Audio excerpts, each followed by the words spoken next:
Recording. Yeah. So, this is the original. This was the original concept. Okay. So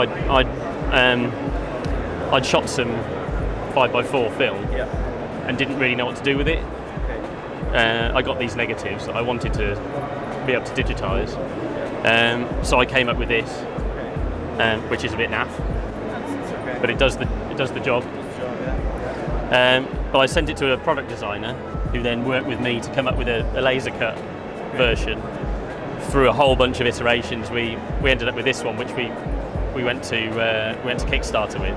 And the main difference between that and the Kickstarter one is that this one you can use these gates for 120, and on Kickstarter I was after £10,000. I ended up with nearly 70,000. So I decided at that stage it was worthwhile having the product redesigned again, using for an injection molded version rather than the laser cut acrylic version. Okay. And the main difference with this one, so the film is loaded. You've got these series of gates. The film is loaded from the back, like so. So this is obviously 35mm film. You load it in like that, flip it over, and then these gates go in like so. And then there's the addition of this, which the original Kickstarter didn't have. And depending on your film size, so if you've got half frame, square frame, full frame, or expand frame, that holds it in, holds the film nice and flat. And then you can put that on a light box, or you've got the little legs, so you can put the legs on it, and you can use anything from an iPhone all the way up to a camera on a copy stand. And then of course it can also be used with the different gates. So if you imagine for a second that's a strip of 120 film, you've got 645, 66, 67, 68, 69, 612.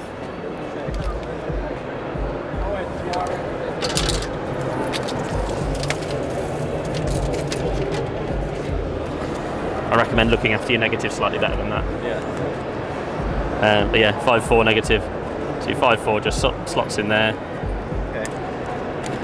Put that on the back, and then you've just got a little bit of movement in there.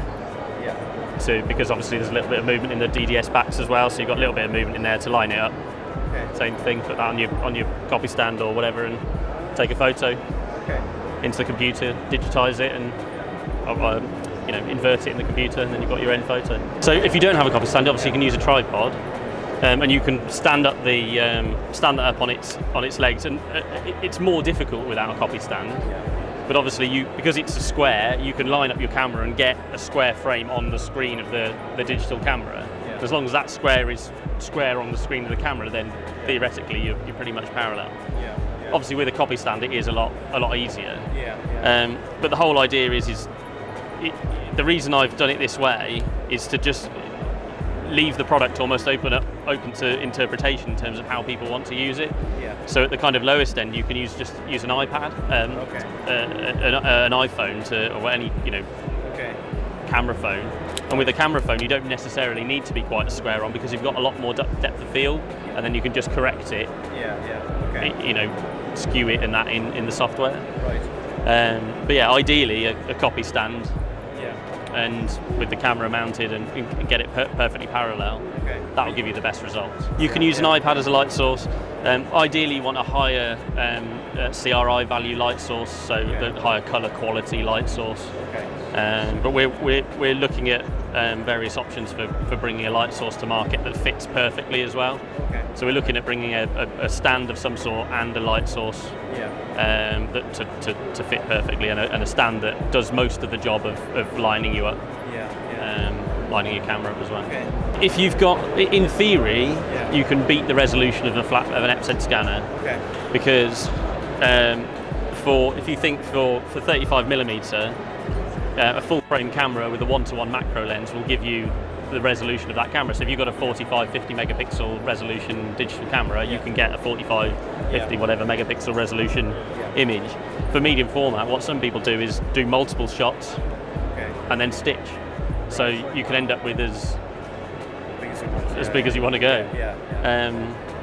Personally, my view is that 45 megapixels is perfectly adequate, even for large format. The quality you get, the resolution you get from a 45 megapixel, you see the grain